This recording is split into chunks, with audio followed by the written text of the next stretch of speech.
Assalamu alaikum wa rahmatullahi wa barakatuhu. Wanted to welcome everyone back to the Qalam Hangout. So Abdul Nasir, I'm here with Brother Murphy and Stonehenge in the back. If you have some ideas or criticisms or objections to Stonehenge and maybe some of the theological implications of Stonehenge, nobody cares. So moving on from moving on from that, uh, like I said before in the Qalam Hangout, we talk about what's on our mind, and we feel like we really don't have to hold back from what we have to say. So, a conversation we've been having a lot here, and we have this conversation back in the States, but now that we get to kind of spend a lot more time together and reflect on sort of what's going on, and of course, observe what's going on here in the UK, in England, in Europe, meaning all even across the pond in the Muslim community, it got us to kind of thinking about.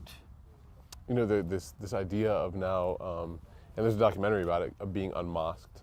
We actually heard someone at one of the masjids that we did a program at, and he was talking about this and how a lot of people in England consider themselves unmosqued. He said scholars do.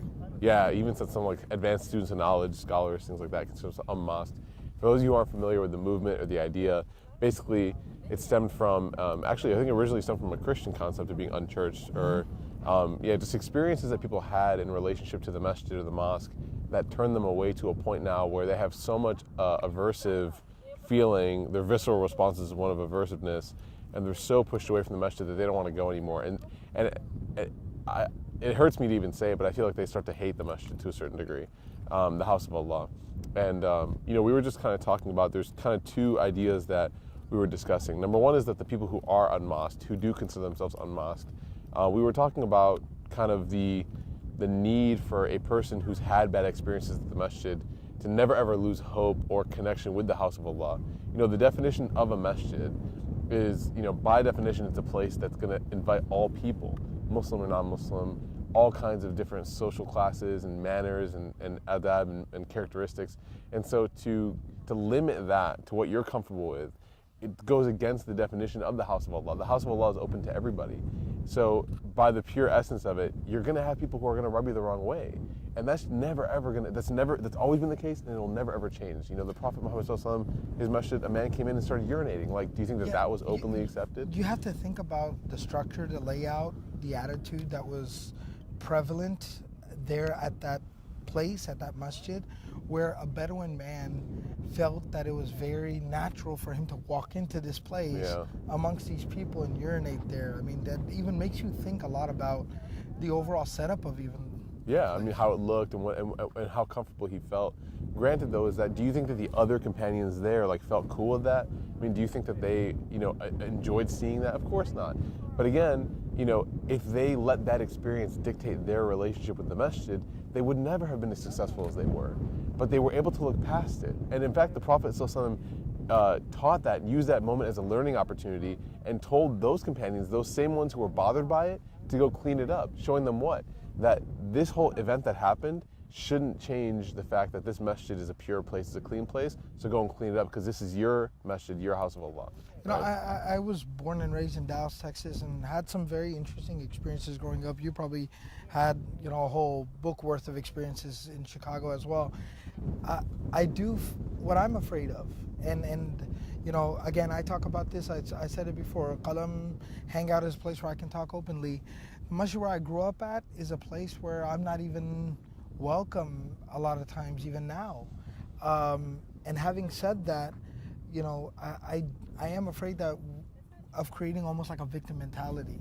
So if I'm mistreated at the masjid, then I can't also let those people, they might be the majority of the people there in the masjid, but I can't even let them ruin my masjid experience for me and turn me off from the masjid, because that's almost like a victim mentality, going and just crying about it. But I have to empower myself in my relationship with Allah. Yeah, and then there's the other side of the story. Of course. Which is that everyone in the community needs to function as a person that is inviting and welcoming to the masjid. We shouldn't feel comfortable ever feeling like we're an obstacle between someone else and the house of Allah. If we ever feel that way, or if we ever feel like we're pushing people away, we should really be vigilant of our own state, that we should always be welcoming. We should always kind of have this sort of metaphorical arms open to everyone and anyone who comes near the masjid, and we should make the masjid a place where people feel welcome. One of my teachers always reminded us, and he continues to every time we talk to them, He tells us to mentally to sit down from time to time and count and keep a track of not how many people came to the masjid because of us, but how many people were turned away from the masjid because of maybe even me not saying salam to somebody or overlooking someone or not smiling at someone. He said be very, very cognizant of that fact, because that is something we will have to answer to Allah for. Yeah, and so there's two sides to the coin, and we really need to kind of be very careful and cautious about making sure that we are thick-skinned, we're able to look past experiences and remember that it is the house of Allah. It's full of blessing and barakah. We need to maintain our heart there. But at the same time, we also need to make sure that we're not pushing people away, because we don't want to give anyone any excuse to find their heart detached from the house of Allah. And we personally, individually, spiritually cannot afford to be the reason why somebody was turned away from the house of Allah, because we will be asked about that by Allah on the Day of Judgment. May Allah protect us all. I mean, and one last, I think, little tidbit is kind of as a conclusion, I guess I'm going to let Brother Murphy kind of comment on this. He said it very well. And that was, humanize people, understand every person is meant to find Allah and connect with Allah. There are certain things that are across the board, like salah, prayer, dhikr, Quran, but at the same time, every person will kind of realize deen in their life in their own unique way. Somebody will be the advanced student of knowledge, somebody won't be. And we have to make sure that we make every person comfortable in terms of giving to the community and realizing their Islam in a way that makes sense for them in their life. Yeah, the ummah is a family, and families have different kinds of people involved with different talents and different weaknesses. And if we are too busy pulling each other apart, then we'll never ever be able to complement one another to really grow. And that's part of the reason why we see communities sort of sometimes stumbling or stifling themselves, is because we're too busy kind of pulling at one another as opposed to helping one another up.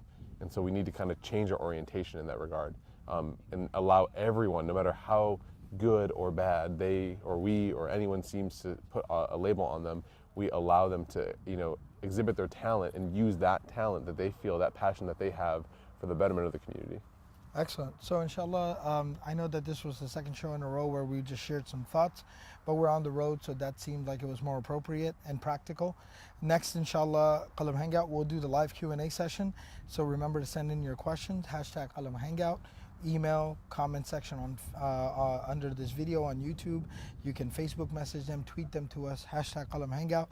And Brother Murphy, you want to come on the Hangout and answer some questions? Let's do that. Or maybe put that little mustache thing on that the Google Hangout thing lets you do and just disrupt the Hangout. The hipster mustache, I will do it. I will do it any day. Excellent. So we'll see y'all next time, inshallah. All right, assalamu alaikum. Thanks, salam.